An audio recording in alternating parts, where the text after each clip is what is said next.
Good morning, and welcome members, friends, guests, and visitors to the Unitarian Universalist Fellowship of Mankato. Here, love is love. How each expresses their identity is honored. Learning is connected with what life experience teaches, and commitment in giving life the shape of justice with all its questions and hopes is welcome. I'm Diane Dobitz, and I'm happy to serve as worship associate. Whether you are joining us in person or on Zoom, you are all welcome in this time that we make sacred together. Our November theme is generosity, and this morning, Mohammed Al-Sadiq, the Executive Director of the Greater Mankato Diversity Council, will speak. Our minister, Reverend Diana McLean, will be back in the pulpit on Sunday, December 10th. We extend an especially warm welcome to you if this is your first time here. We know and appreciate that it can be difficult to cross the threshold of a new church for the first time, whether in person or online. Sunday morning is a team effort, and we thank all those willing to serve. Thank you to today's greeter, Karen Knox, pianist Nancy Cramblett, hearing assistant Dennis Cramblett, the Director of Children's Faith Development, Macy Forsyth, with volunteer Deb Fitzloff. Our nursery caregivers are Alex Sinsawa and our volunteer, Carrie Johnson. Our worship tech is Kat Clements with sound assistant Andy Roberts. If you are attending on Zoom today, you are welcome to stay after the service to visit together. For those attending in person, we have hospitality in the fellowship hall thanks to Sue Wilchin and Nancy Blethen. We are always in need of more people to take turns in these roles that make Sunday mornings possible, and we are especially in need of more people to take turns assisting Kat with sound during worship. But there are many other opportunities as well. A clipboard is on the hutch in the entryway for you to sign up for one or more ways to serve. And you can also use Sign Up Genius through our website. Now let's turn to each other in the sanctuary and on Zoom and greet each other. Good morning. And everyone, welcome. Come on in. You're never late here. You're always on time.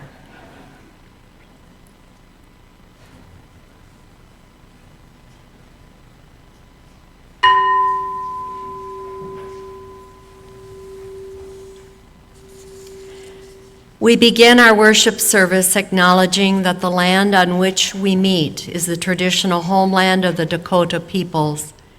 Seeking to be good relatives, our congregation has committed to ongoing and intentional work with Indigenous peoples to restore relationships and accept responsibility for the work of reparations. Together, let us kindle a flame symbolizing our co-creation of sacred space at home and in this place made sacred by years of love. As you do, please write in the chat that a chalice is lit on your street, and please say the chalice lighting words with me from the pew cards. We are a welcoming people of diverse beliefs who commit to nourish the spirit, broaden the mind, nurture the earth, and build community.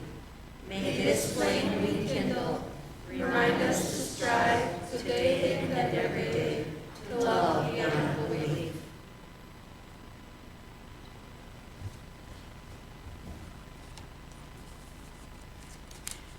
This quote is from John Wesley, the founder of the Methodist Church, and it was the Methodist Church that invited, and the Wesley Foundation up at MSU that invited Martin Luther King here to Mankato in 1961.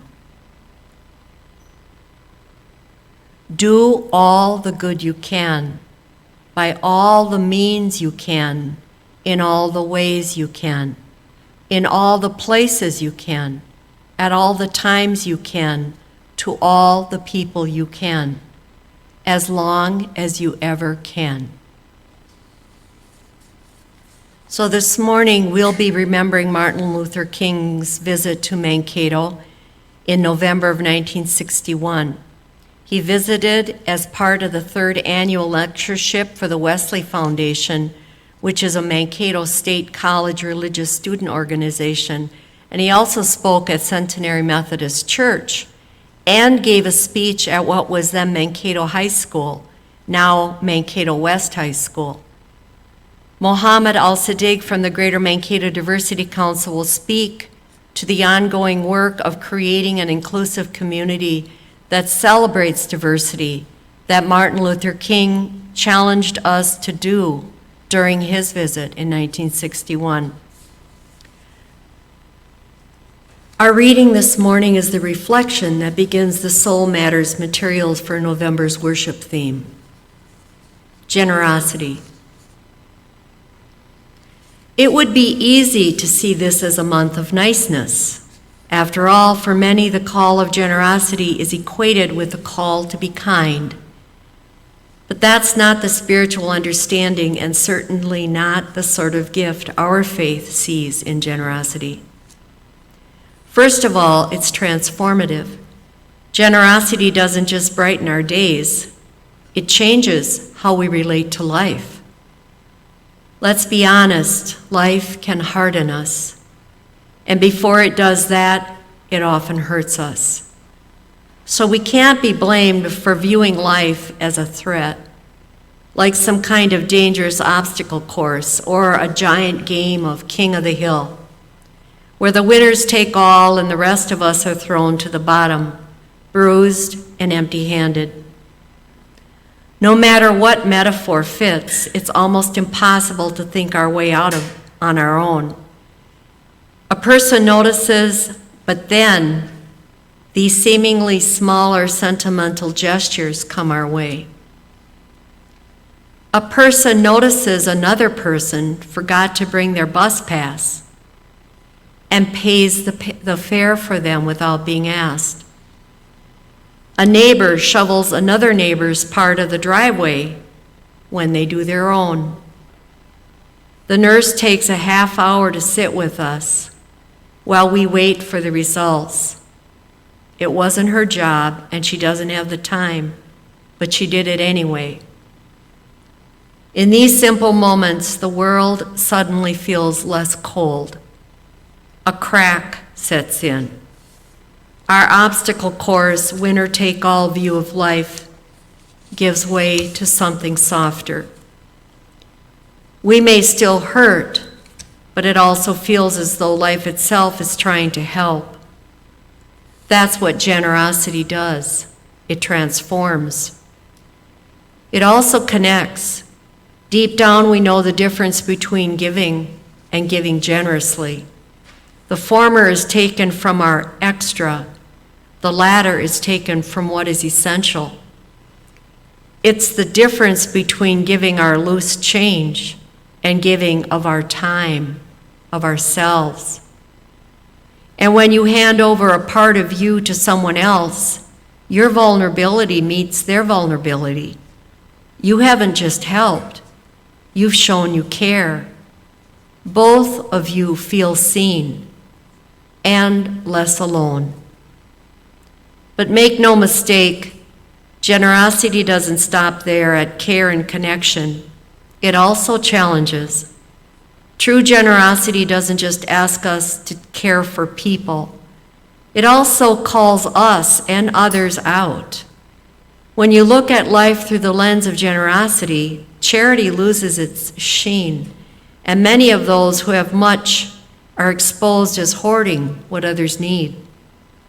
It's sneaky that way. Generosity undermines our comfortable views and invites justice in. It doesn't just ask us to be kind to others. It also asks us to question why some have so much more than others. Transform, connect, challenge. not the usual words we pair with generosity. And maybe that's the point. Maybe the invitation this month is not just to be more generous, but to notice how generosity is bigger than we think. Mohammed Al-Sadiq is the Executive Director of the Greater Mankato Diversity Council. His diverse background serves as a wonderful fit for this leadership role. He is an immigrant who has lived in other countries and is fluent in English and Arabic. He's also a longtime Mankato resident and has a computer science degree from Minnesota State University, Mankato. He's been involved with many aspects in the community, such as working with the Small Business Development Center, Mankato Public Safety, La Mano Incorporated, and hosting KMSU's Quiet Storm. He was also a past board member and board president of the Greater Mankato Diversity Council. And he will take questions after he speaks.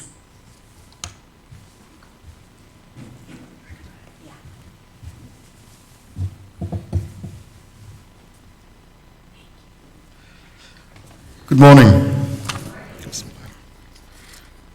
In the name of Allah, the most and gracious, the most merciful. O mankind, we have created you from man and female and made you people and tribes that you may know each other. Indeed, the most noble amongst you in the sight of Allah is the most righteous of you. Allah knows and aware. Thank you for having me here today. I want to thank Diane for inviting me to be with you today. My name is Mohammed Al-Sadiq, and as Diane mentioned, I've been part of this community for the last 27 years, 28 years. Came here in '96 to attend MSU. I'm originally from Northern Sudan, but I've never lived there. I grew up in United Arab Emirates. I was born in London.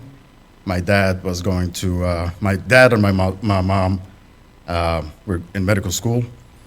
And after I was born, 6 months later, we moved to UAE. I came to Mankato in '96 to follow the footsteps of my brothers. They came to MSU, and they felt I should be here with them. I'm the youngest, so they felt safer. I've been involved in a lot of things in this community.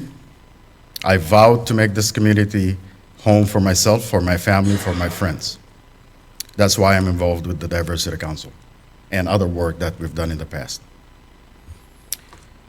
I'm here to talk about Dr. Martin Luther King visit to Mankato, 1961, November 12th.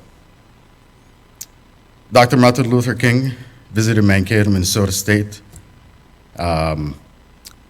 University on Sunday, November 12th.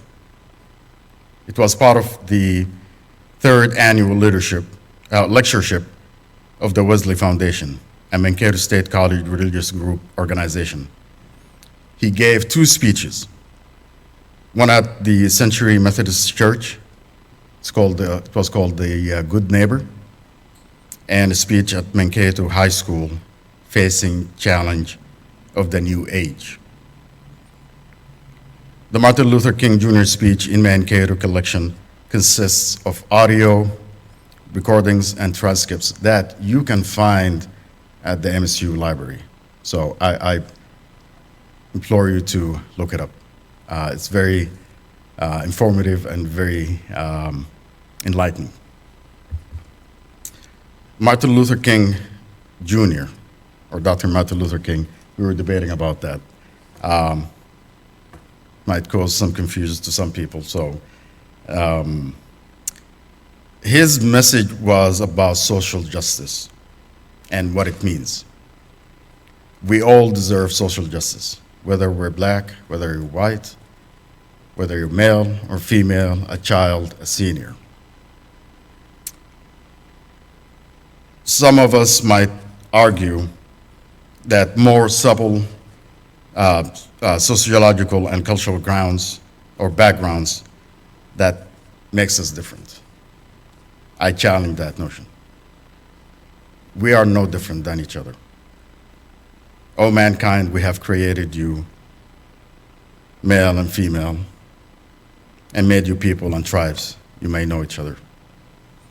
God never said, we have created some of you superior to each other. And that's something that has been instilled in me since I was born. My family taught me that I'm not better than anybody, but at the same time, nobody's better than I am.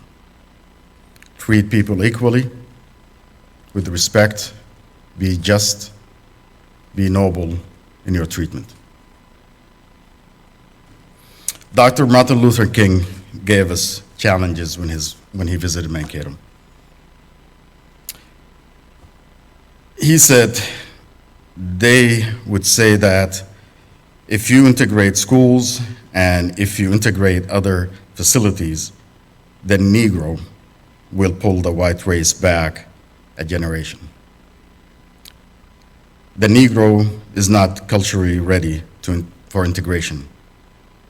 And then they would go to say, you know, the Negro is criminal, and because of these things, we just cannot have integration without bringing about social corruption and social dislocation and everything else.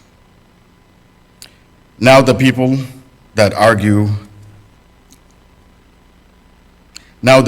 who argue on the basis of this fail to say that if there are lagging standards within the Negro community, they lag because of segregation and discrimination.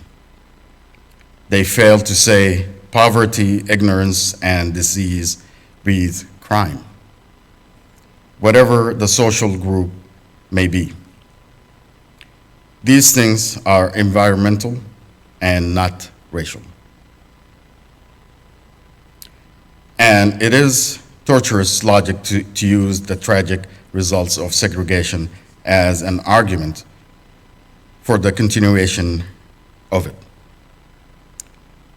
The thing to do is get rid of the cause of basis so we can get rid of the notion once and for all that there are superior and inferior races. And I think we already have numerous inspiring examples of the Negroes who have demonstrated that human nature cannot be cataloged. And in spite of the oppression, they've risen up and plunged against cloud-filled nights of affliction. The old order of passing away and the new order of freedom and justice is coming into being. Now, whenever anything new comes into history, it brings with it new challenges and new responsibilities, and it would be tragic indeed if we stood by our nation and in the world and noticed the emerging new age without meeting the commencement of responsibilities that we face. As a result of this emerging new age, we have to challenge ourselves. How can we do better? And so, I would like to mention some of the challenges that we face as a result of this emerging new age. First, we are challenged to develop a world perspective. We must rise above the narrow confines of our individualistic concerns to the broader concerns of all humanity. The world in which we live and geographically is a geographically one. We must come to see that, in a sense, we must struggle to make it spiritually one. And it is true that geographical oneness in this age has come into being a large existence because of man's scientific ingenuity. Men and women all over this world have come to see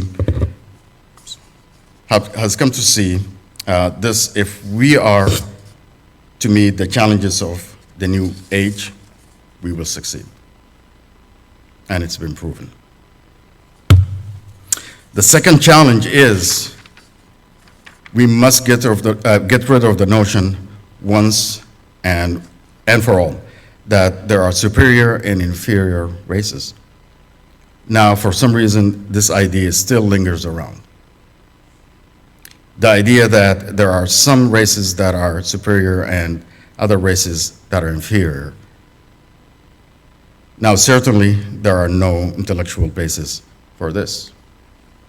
Science has proven that fact. In the past, scientists have done their best to come up with mythical ideas that the black man is less than the white person. Back in the 80s, through the beginning of the 90s, they've tried to instill that idea in different cultures. Recent scientific, I want to say, well, recent, late, mid-90s, that idea has been debunked. Military used it to influence the opinion of the recruits that blacks are not capable of serving in the military, or they're less capable of being as intelligent as the white person. We have done a lot of work in this community, and I'm going to focus on our community. I came here in '96, growing in the Middle East. My first experience with civil rights movement was Malcolm X. I've read his book. Then I read some of Martin Luther King's books and speeches. My dad encouraged me to do so. Somehow he knew that I'm going to end up here. So I've never experienced that living overseas. Coming here, I want to say from the first 6 months, I've experienced what he meant. The challenges of being a black person in this community. I can't say things hasn't changed, but it's not enough for me. And I tend to be a perfectionist. I like to make changes. I like to encourage people to make changes. I like to encourage people to get involved, to disrupt the system. There's still more work for us to do. We cannot, and I tell people we cannot do this out of guilt. We have to be aware and we have to be intentional about the change that we need to make. Guilt fades away. And I use the example of George Floyd. When it happened, the nation felt that there is a change to be made. It should not have waited until then. People are making conscious effort to make change these days. But I tell people, do not do it because of guilt. Guilt fades away. Do it because you see it part of your history. We are almost, we are the first, maybe the first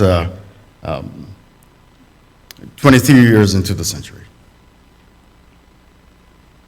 Most of us, and I'm talking, people my age and the majority, will not be here at the end of the century.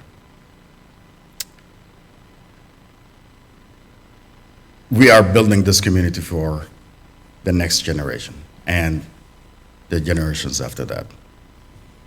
It's upon us to make that change. It's upon us to make a conscious effort to be involved.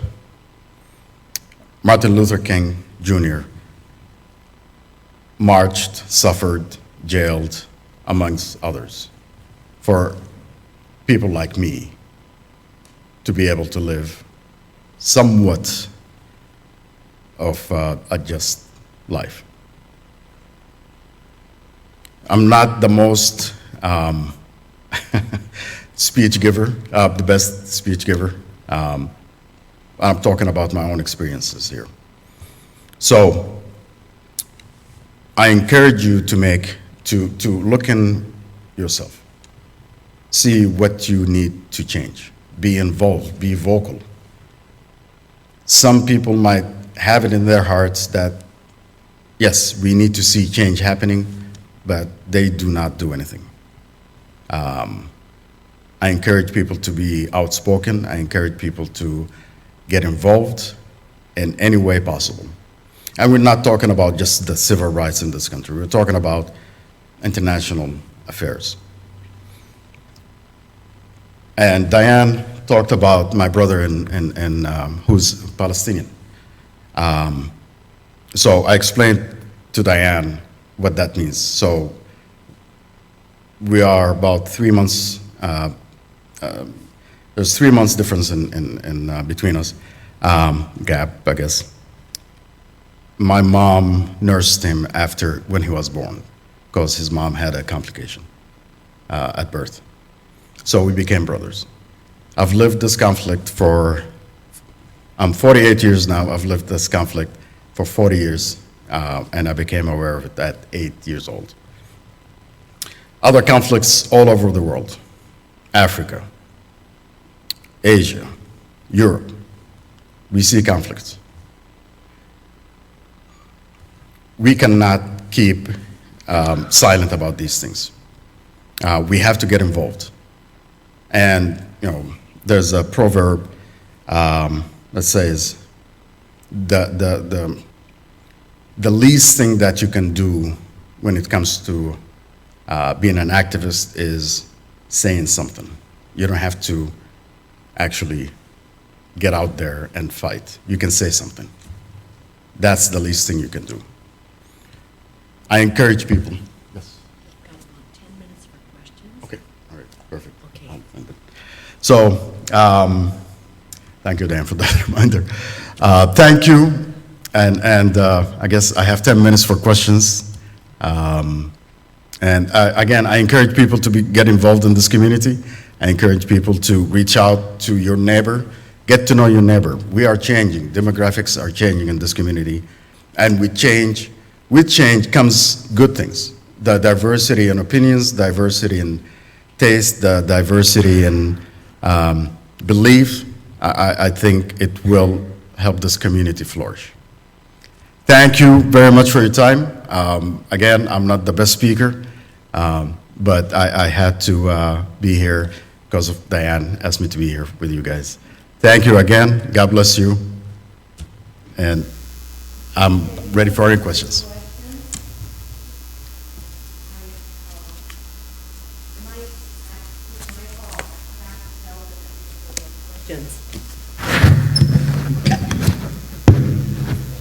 So, this mic is working. Does anybody have any questions for Mo?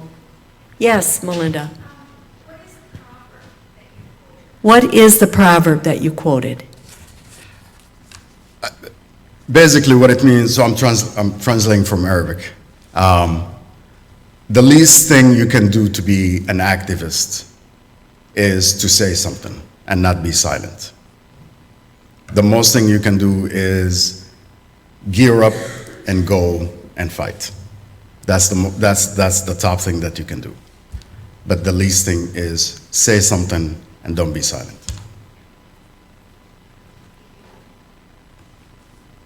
Any other questions? Yes, Sean. My name is Sean Easton. I live in St. Peter, and I was wondering what sort of programming or what does the Mankato Diversity Council do these days? So the Very good programs that the Diversity Council does. So, Sean, thank you for that question. And Melinda and John, good to see you guys. So the Diversity Council is involved in 2 programs. The first program, and that was the idea of the inception of the Diversity Council, is the community realized the changes in the demographics in Mankato. So that was in 2004, about 2004. So different institutions and the school superintendent, the name is kept, Ed Waldman, got together and said, we need to have an organization that speaks to those changes and educates about these changes. So the launch of the program, it was PRW, which is Promoting Respect Workshops. And with that program, we are involved in the school district. We have a contract with them to develop curriculum from K to 12. And now, this year, we've developed a pre-K program. And basically, for each grade, we go in and we tackle a specific topic. And we use books to educate the kids about the differences in our community, the differences in their classroom. Stuff like ageism, racism, disability, and what that means, how you are unique in your own self. So help them recognize these differences, basically. The other program it's called the Business Perspective, which is I go into businesses, we get contracted by them to train the staff, their supervisors, management, in topics such as implicit bias, cultural competency, diversity 101, the science of diversity, and among other programs that we are still developing. So, yeah.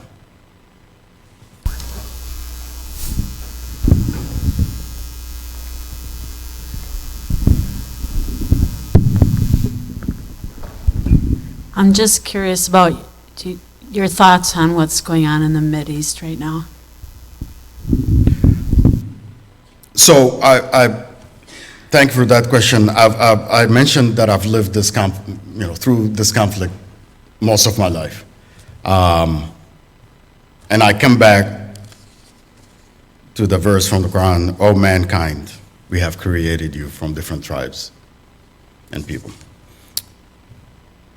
The conflict is not about it's not a religious conflict. And I'm not going to dig back deep into the history of the history of the Jews and the Muslims and the Christians. Jews, Muslims, Christians have lived throughout centuries in peace. The conflict began when, as most of you might be aware, when a group was moved from Europe to Palestine, and they were promised a land there, regardless of who lived there. And I tell people, does that remind you of anything? So that's what started the conflict, pretty much. And it's never, some people might say it is a religious conflict. Again, I insist that it's not, and history has proven that it's not. Unfortunately, the media programmed a lot of people to think that it is a religious conflict. Some people might say a two-state solution in the Middle East might be the answer. I say history has proven that one group does not want that. So the continuation of brutality and attacks on the people of Palestine continues. I've asked some Palestinians, friends and family members about that, and they said if they were serious about it, we would have had a two-state solution a long time ago.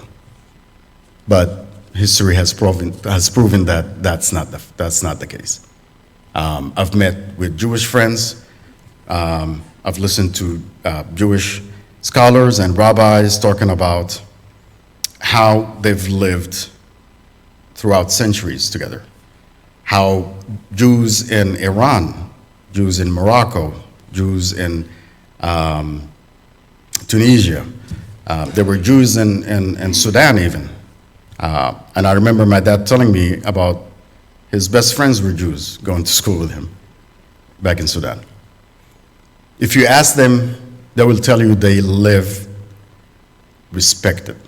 They are respected, they are cared for in Iran. People don't hear that. Media tell you they are being treated as second-class citizens, and they're not. You go to Morocco, you'll see Jews who are living in peace, wealthy, and they will tell you our best neighbors are Muslims and Christians. We have no issues with them. So it's not a religious issue. It's definitely not. It's just the idea of people saying this land belongs to us, you have no right to live here. Even though history has shown that, yes, this land belongs to them. And you are welcome to live here. But unfortunately, the media twists these facts. So hopefully that answers your question somehow, somewhat. Yeah. If you have any more questions, otherwise, I want to say thank you for taking the time today. Thank you for being here. Thank you for the invite, Diane. Downstairs. And I guess we'll be downstairs as well. So please reach out to the Diversity Council with any questions, and I'll be more than happy to answer. Thank you. Have a good day.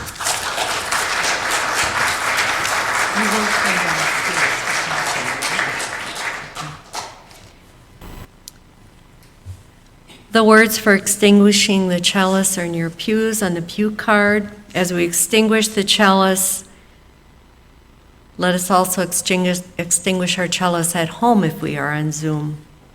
Read with me or say with me, we extinguish this flame